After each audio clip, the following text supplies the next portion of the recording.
नर्मदा नदी के मध्य स्थित बैंक टापू धार्मिक मान्यताओं के चलते लोगों की धार्मिक आस्था का केंद्र है। नर्मदा नदी के बीच में होने से इस टापू पर बड़ी मात्रा में बालू रेत जमी रहती है, जो कि रेत माफियाओं की आंखों में हमेशा ही खटकती रही है। यही कारण है कि रेत माफिया मौका मिलते ही इस टापू से खनन शुरू कर देते हैं, जो बदस्तूर जारी ही रहता है। आइए इस पूरे मुद्दे पे आज बात करते हैं धर्मपुरी से हमारे संवाददाता सैयद जफर अली के साथ। तो जफर अली, बताएं किस तरीके से पूरे मामले में रेत खनन किया जा रहा है अवैध रूप से?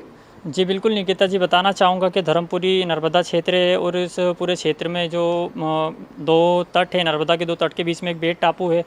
ये पूरा 3 किलोमीटर का बेट टापू था, जिससे जो धर्मपुरी के पास में जो ग्रामीण क्षेत्र लगे हुए हैं, गुलाटी निम्बोला, वहाँ से जो रेत माफिया हैं वो अवैध उत्खनन कर रहे हैं। इसके लिए कई सामाजिक संगठन, कई राजनीतिक पार्टियों ने आवाज़ भी उठाई, लेकिन फिर भी कहीं ना कहीं इस पर अधिकारियों के मेल जोल के चलते अवैध खनन बंद नहीं हो पा रहा है। जी बिल्कुल। जफर, मैं आपसे ये पूछना चाहूंगी, कालाबाजारी में कई बड़े सफेदपोश नेता और विभाग के अधिकारी शामिल बताए जाते हैं, जिनकी मदद से रेत माफिया बेखौफ होकर इस अवैध उत्खनन को जारी रखते हैं। तो मैं जानना चाहूंगी, क्या कितनी भूमिका इसमें रहती है इन लोगों की?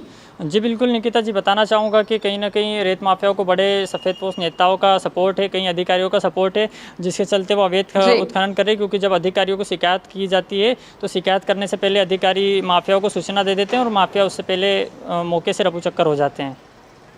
जी बिल्कुल जबर, बिल्कुल आपने ठीक कहा। लेकिन इस तरीके से देखा जाए कि यदि अधिकारी ही इस चीज़ों में इस तरीके से लिप्त रहेंगे, अवैध उत्खनन में लिप्त रहेंगे, तो किस तरीके से इन आरोपियों के ऊपर कार्रवाई की जाएगी?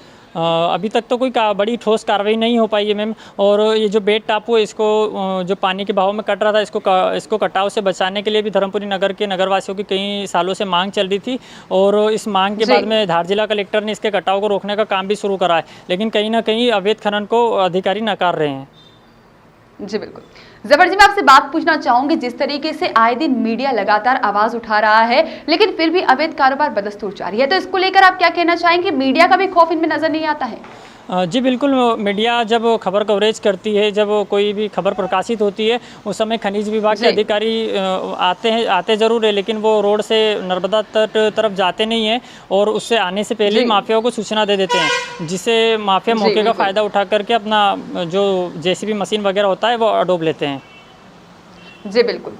जबर, मैं आपसे जानना चाहूंगी, जब हम बात करते हैं अवैध खनन की या किसी भी तरीके की कार्यवाही की, तो कहीं ना कहीं इसमें देखा जाता है कि नेताओं के पारिवारिक लोगों की भी इसके अंदर संलिप्तता पाई जाती है। मान लीजिए कभी बहुत बार ऐसी खबरें भी प्रकाशित होती है जिसमें बताया जाता है कि इस नेता के, इस व्यक्ति ने या फिर इस रिश्तेदार ने इस तरीके से खनन को अंजाम दिया है या फिर कार्यवाही नहीं की गई उस पर। तो मैं जानना चाहूंगी, जब हम बात करते हैं अवैध खनन की, तो इसमें राजनेताओं के पारिवारिक लोगों का भी नाम शामिल होता है। इसको लेकर आप क्या कहना चाहेंगे? जी बिल्कुल निकिता जी, बताना चाहूँगा कि चाहे सत्ताधारी पार्टी हो या फिर विपक्ष हो, दोनों ही पार्टी के नेताओं के परिवार के लोग यहाँ अवैध उत्खनन में शामिल है और इनको इसी नेतागिरी का सपोर्ट है, जिसके चलते ये बेखौफ होकर के अवैध खनन कर रहे हैं। जी बिल्कुल।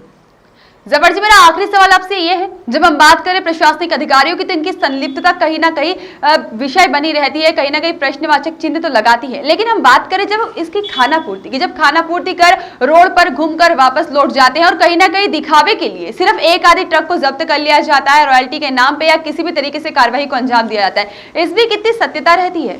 जी बिल्कुल निकिता जी, बताना चाहूँगा कि जब से एनजीटी लागू हुई है तभी से यहाँ पर बेखौफ अवैध उत्खनन हो रहा है। कई बार खनिज विभाग की टीम मौके पर आई भी, लेकिन अभी तक कोई ठोस कार्रवाई नहीं हुई है। अभी तक कोई भी वाहन पर राजसात की कार्रवाई नहीं हुई है, सिर्फ वो एक खानापूर्ति करके अधिकारी यहाँ से लौट जाते हैं। जी बिल्कुल। सर जी, आपका बहुत बहुत धन्यवाद हमसे जुड़ने के लिए।